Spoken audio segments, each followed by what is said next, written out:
जय हिंद दोस्तों, नमस्कार। उत्तर प्रदेश पुलिस कांस्टेबल परीक्षा 18 फरवरी का सेकंड शिफ्ट का पेपर मेरे सामने है। इसको सरसरी निगाह से इसको जो है देखते हैं, क्योंकि ये भी क्वेश्चन जो है बहुत ज़्यादा अच्छा रहा है और निश्चित रूप से आपने इसको पढ़ा भी होगा, किया भी होगा, है ना। प्रश्न संख्या 1 की बात करिएगा। मामूली चीज़ों के देवता, हिंदी में पढ़ेंगे कंफ्यूज हो जाएंगे, अंग्रेजी पढ़िए। The God of small things पुस्तक के लेखक कौन है, ये आपसे पूछा गया है। The God of small things पुस्तक के लेखक कौन है? अरुंधति राय, सूर्यकांत त्रिपाठी, सलमान रश्दी या फिर अमीश त्रिपाठी। तो the God of small things की बात करिएगा, ऑप्शन यहाँ पे हो जाएगा आपका ए, अरुंधति राय। बुकर पुरस्कार अवार्ड विजेता हैं, इनको आपको ध्यान रखना होगा। थोड़ा सा मैं कलर यहाँ पे चेंज कर लेता हूँ ताकि चीज़ें आपको और क्लियर हो सकें, है ना। चलिए प्रश्न संख्या 2 की बात करिएगा। संविधान का क्वेश्चन है और ये भी आप गलत नहीं करेंगे। भारत के संविधान के अनुच्छेद 64 और 89 ए के तहत निम्नलिखित में से कौन राज्य सभा का पदेन सभापति होता है, पदेन अध्यक्ष होता है? ये भी आप गलत करने नहीं जा रहे हैं। प्रधानमंत्री, उपराष्ट्रपति, लोकसभा अध्यक्ष या फिर राष्ट्रपति। तो इसका जो उत्तर आपका होगा ऑप्शन बी यहाँ पे हो जाएगा राइट। उपराष्ट्रपति भारतीय राज्यसभा का जो है क्या होता है, पदेन अध्यक्ष होता है। ऑप्शन बी आपका राइट हो जाएगा। प्रश्न संख्या 3 की बात करिएगा। एक्सप्लेनेशन की जरूरत है नहीं, क्योंकि सब चीज़ें आपने एक्सप्लेन विस्तार से पढ़ा है। भारत, देखिए, निम्नलिखित में से कौन सा दिन भारत में राष्ट्रीय युवा दिवस के रूप में मनाया जाता है? 16 अगस्त, 12 जनवरी, 25 नवंबर या फिर 31 दिसंबर। तो इस प्रश्न का जो सही उत्तर आपका होने जा रहा है ऑप्शन बी आपका हो जाएगा राइट। ऑप्शन बी युवा दिवस की अगर बात करता है तो राष्ट्रीय युवा दिवस आपका 12 जनवरी, स्वामी विवेकानंद का जन्मदिन। और अंतर्राष्ट्रीय युवा दिवस अगर आपसे पूछा जाता तो आप बता देते 12 अगस्त, है ना। प्रश्न संख्या 4 की बात करिएगा। तो यहाँ पे आपका दिया गया है कि निम्नलिखित में से कौन सा अम्ल सिरके में मौजूद होता है। अगर आपने पिछला वीडियो देखा होगा तीसरे शिफ्ट का, तो वहाँ पे ये क्वेश्चन पूछा गया है। मैंने देखिए, अम्ल जो है हर पेपर में पूछा है, 4 शिफ्ट में, और चारों में अम्ल पूछा गया किसमें कौन सा अम्ल पाया जाता है। लैक्टिक एसिड आपसे पूछा गया था दूध और दही में, पिछले लास्ट क्लास में आपने देखा होगा। जलिक एसिड आपने पालक में देखा था। सिट्रिक एसिड आपका नींबू में है। और यहाँ पे पूछा गया कि कौन सा अम्ल सिरके में पाया जाता है, आपसे पूछा गया है। यहाँ पे जो आपका उत्तर होगा एसिटिक अम्ल, है ना। 1 मिनट, सॉरी, देखिए, कौन सा अम्ल जो है वह सिरके में है, ये आपसे पूछा गया है। तो यहाँ पे ऑप्शन हो जाएगा ए राइट। सिरके में कौन सा अम्ल पाया जाता है? तो एसिटिक अम्ल है। लैक्टिक अम्ल आपका दूध और दही में, साइट्रिक एसिड आपका नींबू में, और एक्जेलिक अम्ल आपका पालक में। चलिए आज के सेशन का जो अगला क्वेश्चन है यहाँ पे चौथे शिफ्ट का, हम्पी नृत्य उत्सव निम्नलिखित में से किस राज्य का उत्सव है, ये आपसे पूछा गया है। तो यहाँ पे जो सही उत्तर आपका होने जा रहा है, हम्पी उत्सव किससे रिलेटेड है? तो कर्नाटक। ऑप्शन सी यहाँ पे आपका राइट हो जाएगा, है ना। प्रश्न संख्या 6 की बात करिएगा। निम्नलिखित में से किस मंत्रालय के पास जनसंचार के विभिन्न माध्यमों और प्रिंट मीडिया के विनियमन के माध्यम से सरकारी नीतियों, योजनाओं और कार्यक्रमों के बारे में जानकारी प्रसारित करने की जिम्मेदारी है? आवास और शहरी मंत्रालय, योजना, गृह सूचना। देखिए यहाँ पे जो आपका हो जाएगा ऑप्शन डी यहाँ पे हो जाएगा आपका गृह मंत्रालय आपका सही होगा। चलिएगा आज के सेशन का 7वां क्वेश्चन यहाँ पे आपका दिया गया है कि राष्ट्रीय विषाणु विज्ञान संस्थान निम्नलिखित में से किस स्थान पर स्थित है?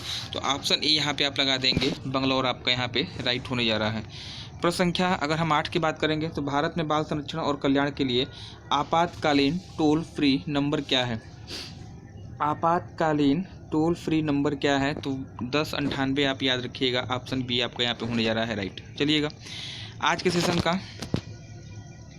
24वां क्वेश्चन जो आपका यहाँ पे दिया गया है। हाल ही में प्रधानमंत्री ने लक्षद्वीप समूह सबमरीन ऑप्टिकल फाइबर कनेक्शन परियोजना की शुरुआत करके लक्षद्वीप में धीमी गति से इंटरनेट गति को चुनौती को दूर करने का संकल्प लिया था, जिसकी घोषणा 2020 में लाल किले में स्वतंत्रता दिवस के दौरान की गई थी।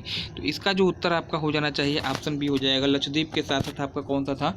तो केरल का कोचीन आपका। चलिए प्रश्न संख्या यहाँ पे 25 की बात करिएगा। तो उत्तर प्रदेश के कौशाम्बी जिले में कौशाम्बी ब्लॉक ने नीति आयोग की एबीपी की पहली डेल्टा रैंकिंग में कौन सा स्थान प्राप्त किया है? तो कौशाम्बी ब्लॉक की बात करिएगा तो इसका ऑप्शन बी हो जाएगा आपका राइट। द्वितीय स्थान, दूसरे नंबर पे आपका होगा। नेक्स्ट प्रश्न संख्या 26 की बात करिएगा। तो हाल ही में प्रधानमंत्री श्री नरेंद्र मोदी जी ने अयोध्या में नवनिर्मित हवाई अड्डे का उद्घाटन किया है। इसका नाम क्या है? मैं जब ऑफलाइन क्लासेस में आपको पढ़ाया है तो इस पर कई बार चर्चा किया था और मैंने यह भी कहा था कि यह आने जा रहा है और निश्चित रूप से आया है। महर्षि वाल्मीकि अंतर्राष्ट्रीय हवाई अड्डा आपका यहाँ पर राइट होगा। ऑप्शन सी यहाँ पर राइट होने जा रहा है, महर्षि वाल्मीकि अंतर्राष्ट्रीय हवाई अड्डा, है ना। चलिएगा, अगला प्रश्न अगर देखा जाए यहाँ पे, तो यहाँ पे आपका दिया गया है कि ब्रिक्स 2024 के लिए किस देश की अध्यक्षता 1 जनवरी 2024 से आरंभ हो गई है? किस देश की अध्यक्षता? देखिए, इंग्लिश का अगर पढ़िएगा, which country chairmanship has started from January 1 to 2024 of BRICS. तो ये पूछा गया है कि 2024 से किस देश की अध्यक्षता आरंभ हो गई। पहले भारत ने किया था और भारत के बाद ये किसको मिली है? तो ऑप्शन बी यहाँ पे हो जाएगा आपका राइट। ब्रिक्स देशों की 2024 की अध्यक्षता किसको मिली है? तो आप बता देंगे रूस को। चलिए, आज के सेशन का 28वां क्वेश्चन यहाँ पे आपका दिया गया है। वर्ष 2016 में नोटबंदी के दौरान RBI के गवर्नर कौन थे? ये आपसे पूछा गया है। चारों शिफ्ट में यूपी पुलिस के जो चारों पेपर हुए, चारों में नोटबंदी आपकी आई है और यहाँ पे आपका नाम पूछा गया है कि उस समय तत्कालीन कौन थे आपके? तो उर्जित पटेल। RBI गवर्नर कौन थे? उर्जित पटेल थे। ऑप्शन बी यहाँ पे आपका हो जाएगा राइट। चलिएगा, 29 की बात करिए। उत्तर प्रदेश में ऑनलाइन वित्तीय धोखाधड़ी रिपोर्ट दर्ज करने हेतु व्यक्तियों के लिए साइबर क्राइम हेल्पलाइन नंबर पर शिकायत करने की समय सीमा क्या है? तो अधिकतम मान के चलिएगा, अधिकतम 24 घंटे के भीतर, है ना, 24 घंटे के भीतर जो है प्राथमिकी आपको दर्ज करानी होती है ऑनलाइन धोखाधड़ी के मामले में। 30वां के बाद बात करिए। केंद्रीय कर और राज्य करों को जटिल जाल की GST कानून किस वर्ष लागू किया गया था? ना, GST कानून भी आपका चारों सीट में आया हुआ है और GST कानून किस वर्ष लागू हुआ है? तो बताइएगा। ऑप्शन ए 2017 यहाँ पे आपका राइट होने जा रहा है। चलिए, 30 के बाद 31 की बात करिएगा। हाँ, चलिए, जो भी नंबर हो, नंबर पे ध्यान मत दीजिए, जो भी आपका है। उत्तर प्रदेश में कुंभ मेले का उत्सव किन दो नदियों के संगम पे लगता है? तो इसमें कोई दिक्कत आपको होनी नहीं चाहिए और यहाँ पे आपका उत्तर हो जाएगा गंगा यमुना और पौराणिक सरस्वती, है ना, ऑप्शन ए। चलिएगा, प्रश्न संख्या 18 की बात करिएगा। उत्तर प्रदेश वित्तीय निगम UPFC निम्नलिखित में से किसके विकास के लिए वित्तीय सहायता प्रदान करने में महत्वपूर्ण भूमिका निभाता है? ऑप्शन यहाँ पे आपका हो जाएगा उद्योग। ऑप्शन डी आपका हो जाएगा यहाँ पे ना, उद्योग। चलिएगा, आज के सेशन का 19वां क्वेश्चन दिया गया है। उत्तर प्रदेश का दुधवा राष्ट्रीय उद्यान निम्नलिखित में से किस जिले में है? ये भी मैंने आपको बताया है। प्रदेश का सबसे बड़ा जिला लखीमपुर खीरी और यहीं पे जो है आपका गोकर्णनाथ मेला लगता है। तो यहाँ पे लखीमपुर खीरी आपका हो जाएगा। याद रखिएगा, उत्तर प्रदेश का एकमात्र नेशनल पार्क आपका यही है। चलिए, प्रश्न संख्या 20 की बात कर लीजिए। 2006 में संयुक्त मानवाधिकार आयोग का नाम बदल दिया गया और इसका नाम क्या रखा गया है? ये आपसे पूछा गया है। तो मानवाधिकार का नाम क्या है? तो ऑप्शन बी यहाँ पे आपका राइट होगा। मानवतावादी नहीं होगा यहाँ पे, सॉरी। ऑप्शन ए यहाँ पे राइट होने जा रहा है, मानवाधिकार परिषद। ऑप्शन ए यहाँ पे राइट हो जाएगा। चलिए, आज के सेशन का अगला क्वेश्चन जो आपसे पूछा गया है, बहुत ही क्वेश्चन जो है अच्छे आपके आए हैं और निश्चित रूप से जो है मेरिट जो है आपकी ग्रोथ होगी। NIA का पूर्ण नाम क्या है? कोई सोचना ही नहीं है इसमें। National investigation agency. Option D यहाँ पे आपका होने जा रहा है राइट, NIA का पूर्ण नाम है। चलिए, ये भी मैंने आपसे बताया, चर्चा किया था। एक ऑपरेशन आपका हमेशा पूछा ही गया है। सूर्यकिरण आपका फर्स्ट मीटिंग में था, ऑपरेशन गंगा आपका सेकंड मीटिंग में था। और यहाँ पे आइएगा, इजराइल हमास के संघर्ष क्षेत्र से भारतीय नागरिकों को निकालने के लिए भारत द्वारा शुरू किया गया ऑपरेशन क्या है? तो उसका नाम याद रखिएगा, ऑपरेशन अजय यहाँ पे हो जाएगा right, option A. Operation Ganga Ukraine से वापसी के लिए और ऑपरेशन हार्ट परस्यूट आप मुझे बताएंगे कमेंट सेक्शन में। चलिए, 23वें की बात कर लीजिएगा। निम्नलिखित में से देखिए, हाल ही में अक्टूबर 2023 में भारत और किस पड़ोसी देश ने आर्थिक प्रौद्योगिकी सहयोग के लिए एकटा पर ETCA पर बातचीत फिर से शुरू की है? तो ये आपका हो जाएगा श्रीलंका। ऑप्शन डी यहाँ पे राइट होने जा रहा है। नेक्स्ट, चलिएगा, अगला जो प्रश्न आपका यहाँ पे दिया गया है, हाँ, निम्नलिखित में से कौन उत्तर प्रदेश राज्य में सर्वोच्च रैंकिंग वाले पुलिस अधिकारी हैं? पिछली मीटिंग में, फर्स्ट मीटिंग में मॉर्निंग शिफ्ट में जो आपसे पूछा गया था जिले का सर्वोच्च पुलिस अधिकारी कौन सा है, यहाँ पे उत्तर प्रदेश राज्य का सर्वोच्च पुलिस अधिकारी आपसे पूछा गया है और कौन होते हैं, तो ये आपके DGP, director general of police यानी पुलिस महानिदेशक है ना।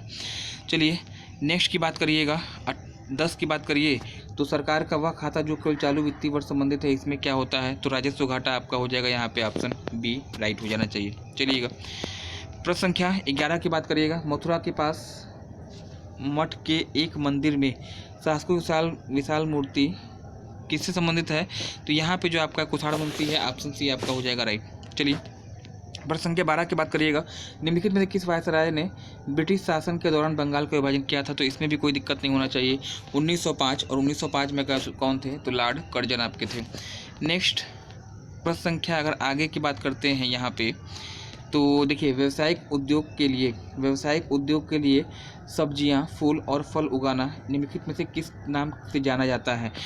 सब्जी फूल की बात हो रही है, विटीकल्चर आपका मॉर्निंग शिफ्ट में था, और सब्जियां फल फूल की बात हो रही है तो यहाँ पे आपका क्या हो जाएगा, हार्टिकल्चर हो जाएगा।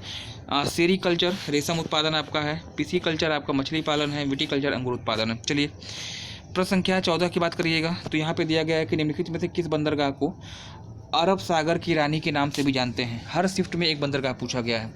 कल मॉर्निंग शिफ्ट में आपसे पूछा गया था कांडला पोर्ट, दीनदयाल पोर्ट, उसके बाद आपका पूछा गया था नवाशिवा पोर्ट, और यहाँ पे पूछा गया है अरब सागर की रानी, और अरब सागर की रानी कौन होगा, तो कोची है ना, ऑप्शन बी। प्रश्न संख्या 15 की बात करिएगा, भारत में जनगणना में जो जनगणना कार्य कितने चरणों में पूरा किया गया था, तो यहाँ पे ऑप्शन बी होना चाहिए आपका सही, 2 चरणों में आपका हुआ था। मोगाओ गुफाएं, जिन्हें 1000 बुद्धों की गुफाएं भी कहा जाता है, कहाँ पर स्थित है, तो ये बता दीजिएगा मोगाओ गुफाएं कहाँ पे हैं, तो ऑप्शन ए यहाँ पे बौद्ध हो जाएगा ना। चलिए इसके बाद यहाँ से हिंदी सेशन शुरू हो गया है। तो ये आज का जीएस सेशन रहा, उम्मीद है कि पसंद आया होगा आपको। वीडियो को शेयर करिएगा ताकि यह वीडियो वहाँ तक पहुँच सके जिसे वास्तव में इस वीडियो की आवश्यकता है। धन्यवाद, थैंक्स फॉर ज्वाइनिंग।